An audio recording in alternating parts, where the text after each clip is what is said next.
This video is sponsored by Tyfer. What's up, dude? Let me start off today's video with a little bit of a reality check for you. It's not the turkey that sucks, it's the way you've been cooking it. In this video, I'm gonna show you how to create an extraordinarily mouth-watering turkey that is both tender and juicy, and we're gonna do it all in just 2 hours. Now let's go!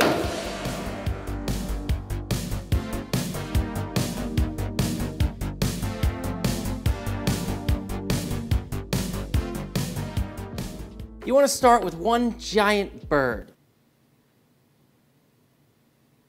Not you, this giant bird. Now, in all my previous years of turkey cooking, I would always go for a wet brine / air dry situation. However, that process takes literally 3 to 5 days to pull off. This year, I'm gonna show you how to make the fastest turkey ever while still retaining a ton of flavor and juiciness. To do this successfully, we're gonna start by breaking down this turkey into its sections, which will give us complete control over the doneness of the white meat versus the dark meat. Let me show you how it's done. You're gonna want a sharp knife, and I would always recommend you use one of these microfiber towels so you can get a really good grip on that turkey without it sliding around. And I'm gonna start by flipping it on its side and working on this wing here first. Really easy, right? You're just finding the joints when you're breaking down a bird. Same goes for a chicken, other small poultry, and I'm gonna slice around this joint like so. When you get a couple slices in, this is where the microfiber towel comes in handy. You wanna just, break the joint like that. You'll hear it, right? And from there, makes it really easy to just slice out like that. Again, we're just slicing around. You can use a little bit of force, especially on a turkey.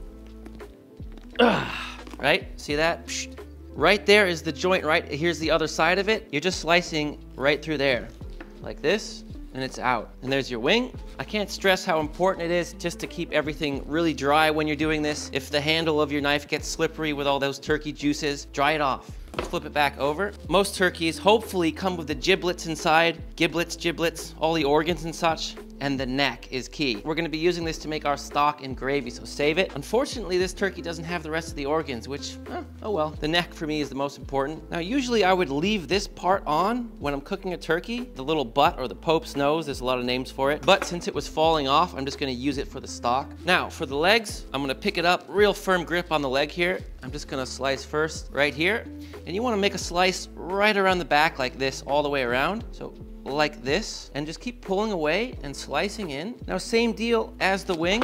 We're just gonna push it back and snap. That one was way easier. You can see the joint right here, right? Boom. All you're gonna do is just slice through. It really is that easy. There's nothing to it. And there's the leg. Can't recommend these microfiber towels enough. I'll put a link to these ones in the description. I'll use them all the time. They're cheap too. If I get one really gross with, cutting up a bunch of chickens or something, I'll just trash it afterwards. Again, follow it back. You're just making those cuts there as a guideline. It's really about doing all those snaps, right? And you can see that joint right there, nice and easy. We're just gonna guide our knife around and slice through and leg out. Next step is getting the breasts off, obviously, and you see how it's really unstable now? It's gonna be really hard to take that off without removing the spine. So I don't know if this is what people do. This just makes sense to me. I'm gonna just begin slicing this out like so.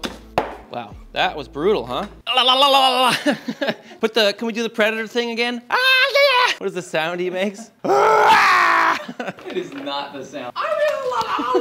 Now that's sitting nicely, just the breastbone here. What you want to do now before taking out these breasts is to take out the wishbone because it's sitting in there like this. And so if you try to slice out that breast meat right now, your knife is going to catch on the wishbone, which is going to dull your knife and make it so you can't get the breast out in one piece too. So what you want to do is pull this. Oh, and surprise, surprise, they were so deep in there, the organs. So anyway, just pull back. Now, as you can see right here, boom, wishbone, boom, wishbone. 2 of them right there. So what I'm gonna do is just guide my knife along either side of both of the wishbones right here. There's no super graceful way to do this. You just need to start scraping along these bones around the top here. Go slow.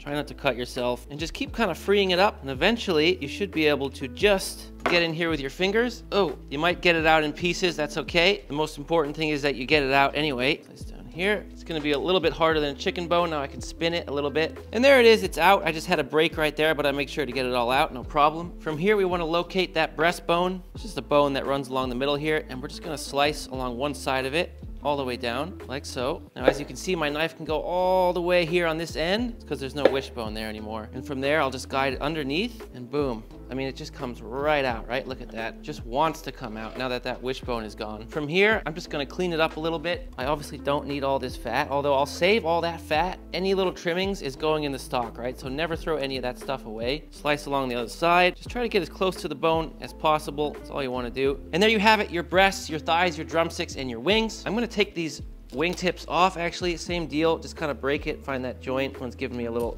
trouble. There we go. Oh my God, that was so much harder than it needs to be. Just edit that up, make it sick. The little wing tips are gonna do better in your stock. They got a ton of gelatin in there. Well, collagen that will turn into gelatin. Now you don't have to do this next part, but with the rest of my bits, I'm just gonna chop them up a little bit. Again, it's not totally necessary and it can get a little bit messy. The neck I'll leave whole. Just gonna give us a little bit more browning and flavor when we have this in a couple more pieces. With all my scraps here, I'm just gonna start by lightly oiling them, help a little bit with the browning and therefore the flavor. I want a real rich turkey stock. I want it to be deep brown. This is the holidays, you guys. It's time for the rich food. It's time to fatten up a little bit for the winter, to survive the winter. And also today, stick around because I'm gonna be showing you how to make gravy. Can't give you a turkey video without the gravy, as well as the homemade rosemary salt, which is coming for the next step, which is literally gonna make your whole holiday meal taste like 3 times better. It's incredible stuff. I'm just gonna go lightly now. I don't want this to be too salty. We can always add more salt later if we need. And here we go, straight into a 400-degree Fahrenheit oven. At this point, it's been about 45 minutes. I'm just gonna take out my little turkey scraps here, flip them over, just so they brown a little bit more evenly. Oh, ooh. Also at this point, I'm just putting in 2 little halved onions and then turn them over so they're cut side down. Those are just gonna brown up as well and give our stock more flavor. And I roasted it for another 30 minutes. Again, it could be faster if you have a convection oven, but this is what I'm talking about in terms of browning. This is gonna give so much flavor to your stock. It is definitely worth taking the extra time. All right, here we go. Let's start making this stock. Dump it all into a big pot. Smells like Thanksgiving in here already. It really does. There's the little butt. In with its butt. Now you can just go ahead and get rid of the sheet pan. Aha! No. It was a joke. Did I get you? Did I get you? Don't ever do that. Look at all that gold. All you need to do now is dump some hot water, boiling hot water on your tray and really take your time, just a little flat metal spatula, and we're just gonna scrape away all those little bits. Oh yeah, I mean, you can just see the color changing as I'm doing this. So much flavor here. This is also a 2-bird, 1-stone situation because you're cleaning the tray too. Clean it into my mouth. In my mouth, because that's good. A lot of people would say then that they would take it and then just dump it away, but there's so much, if you take the flavor and you get it in there, then it's on, the charts are on to the 10. The charts are 10 out of 10. You could even make it, then take it on for a sauce, even if you wanted from the stock. And there we go. Dump it on in. Get all those little weird little scraps. Now simply just top it off with water all the way up to the top. And I'm gonna keep this really simple. Some peeled carrots. I like leaving them in big chunks so they don't overcook too fast. Some thyme, little sprigs of thyme. About 20 peppercorns. And that is literally all I'm putting in here. I don't do celery, I don't do bay leaf. I don't really like those flavors when they're cooked in a stock for a long time. I do like celery sometimes in certain preparations, but not in stock. So let's set this over just low to medium heat and let it simmer away. For the rosemary salt, start with coarse kosher salt. You could use another salt if you like. I just always use this one for it. And it's going straight into a food processor. If you don't have a food processor, you could use a blender. And all we need to do is strip some rosemary off the stem, just like this, throw it in. If there's one thing you should take home from this video, it's the rosemary salt. Even if you don't cook the turkey and the gravy from this video, please make the rosemary salt and use it in your Thanksgiving and holiday cooking, and you are gonna be amazed at the results. It really just smells and tastes like the holidays. Next, we're putting in a little bit of sage. Same deal, you just wanna pick these leaves off the stem. It's that holiday flavor, it's that stuffing flavor. A couple cloves of peeled garlic, and finally, a little bit of lemon zest to brighten things up. If you don't have yourself a microplane yet, you should definitely get one. I'll put a link for this in the description. Kind of a must-have if you ask me. Straight in. I always kind of show off my zesting skills. I can't help it. Look at that. Almighty zester. And we're gonna start by pulsing it just a little bit, and then let it roll. Just about a minute of blending. As you can see, it retains a little bit of that coarse structure from the salt, and it's moist. It feels sort of like damp sand, but it doesn't like clump up. See, I can't clump it, which you don't really want. You want to be able to spread it out nicely like salt. And there's your salt done. It takes literally 5 minutes to make, and then you get months of enjoyment out of it. It will last for months in your fridge, although I try to use it up within about 3 weeks for optimal freshness. Airtight container, keep it in the fridge. That'll keep it fresher for longer. So I'm gonna start salting my turkey, and look, I'm gonna do these for an hour or even less because this is the fast turkey version. If you want to do this the day before, give it a full 24 hours or 12 hours of dry brining, you could do that. but I am absolutely confident I'm gonna get perfectly juicy, amazing turkey in just a few hours, right? Including roasting time. I'm gonna salt these pretty generously, and then I'm gonna flip and do the same side here on the skin. There we go, this looks good. I'm gonna put these in the fridge for just 1 hour. Let's cook this turkey, my friends, and the first thing I'm gonna do is separate it onto 2 sheet pans instead of 1. We want it to have room to breathe, definitely. I think I'll do my wings over here with the thighs and the legs. Everything's got some room. And then all I'm gonna do is just dab up a little bit of that excess moisture for now so they can brown evenly in the oven. And then I'm also just gonna spray with a tiny little bit of oil just to help that skin start the browning process. You don't need a lot,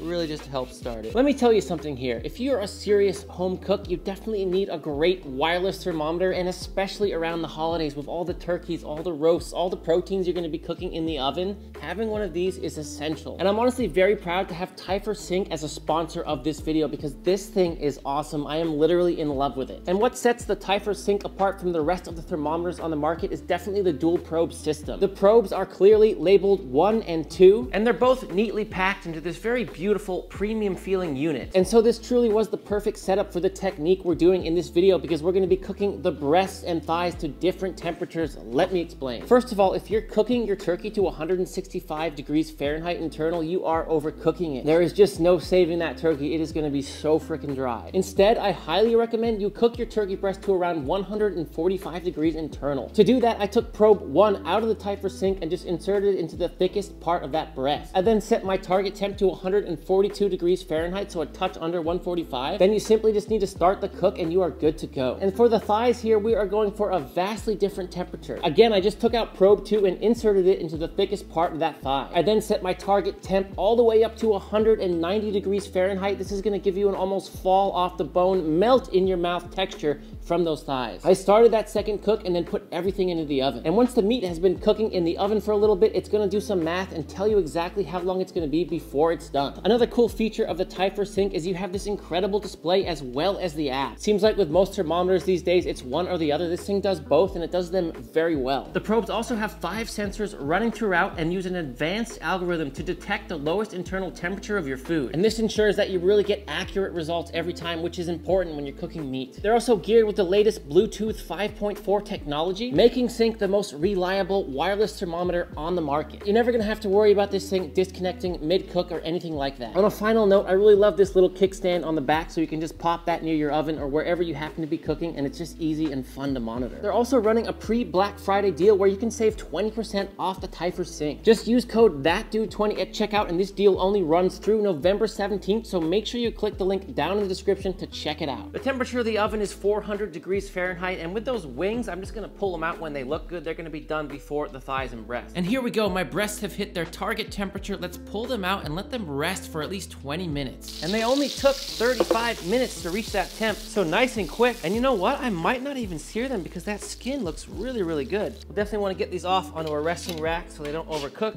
on that hot tray. On another note, with that sheet pan, here's what you wanna do. I'll just take a little bit of my turkey stock that's been simmering away, pop it on here, a couple little ladles. Again, just scrape it off. Oh my God.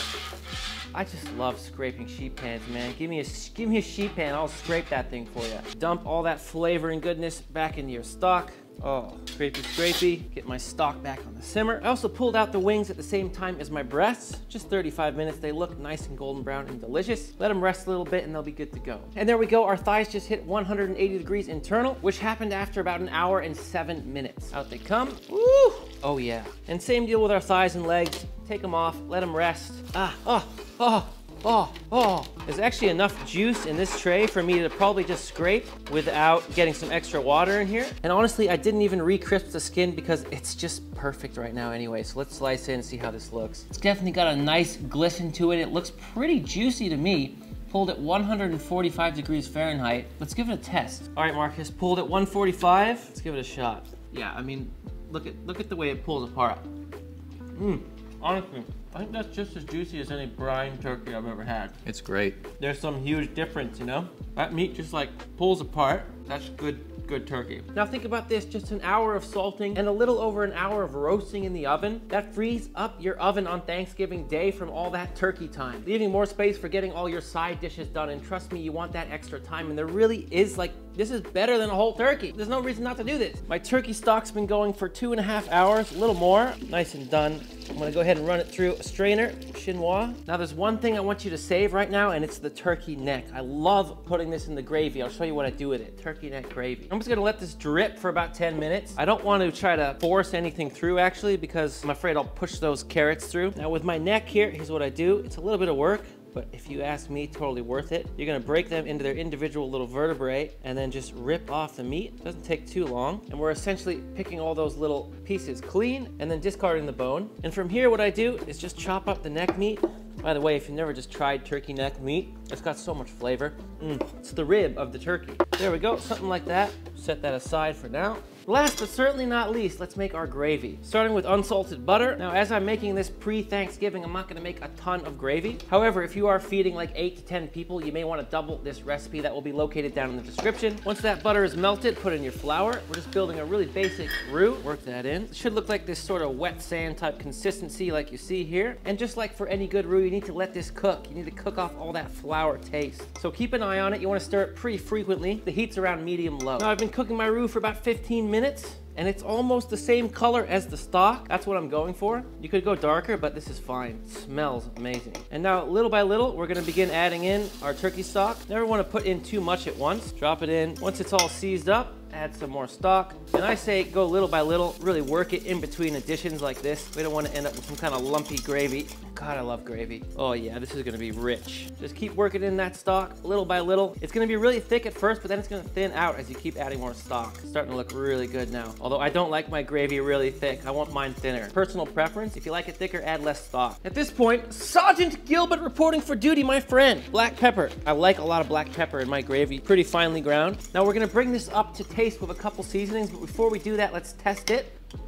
It already tastes pretty good. After we're done with it, it's gonna taste amazing. More stock. The first thing I'm hitting it with is rosemary salt. A little bit of this right before you finish it for that freshness is just so freaking good. And the next ingredient is a secret family recipe of mine. It's marmite or yeast extract. It may seem weird to you, but I'm telling you, this stuff makes it taste amazing. It gives it this punch. It's so good, but it's really strong, right? So I'm just starting with 1 teaspoon. Go ahead and work that in.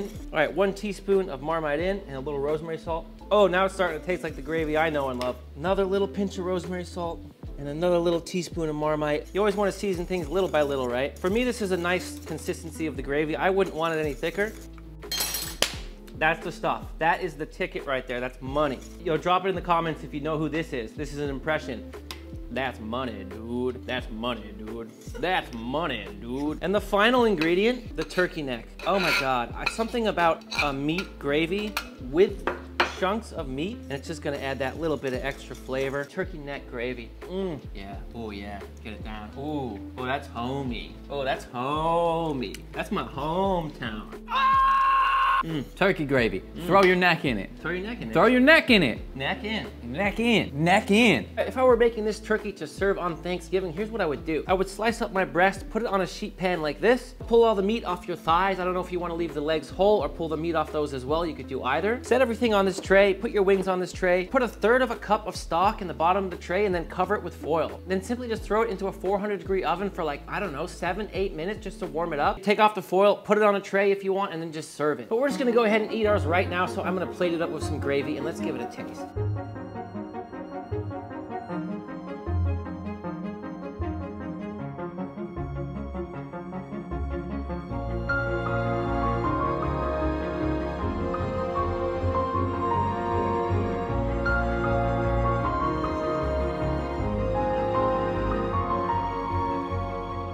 All right, Marcus, here we go, dude. Turkey time. You want a leg? You want this? Do you like this? It's always been too much of a weapon for me. Yeah, I mean, I was thinking like, just take a swim, but you know. We could go swim. We could take a swim, although. Wing swim. All right, dude, wing, nice, good call. I think I'm going for a thigh. I'm just going to rip into it. Just rip into it. Let's go savage rip into it. Dunkarooskies.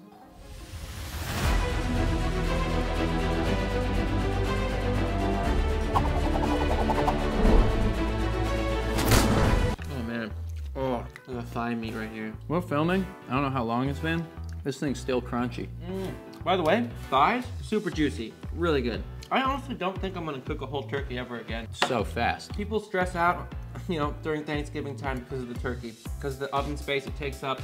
People keep opening the door every 2 seconds. It takes like twice as long. Then you're trying to cook all this other stuff and you have no oven space. It took 1 hour to cook the turkey. People who say they don't like turkey haven't had this turkey. Make it like this, dude. Don't tell me you don't like turkey. Tell us. Tom? Tell us.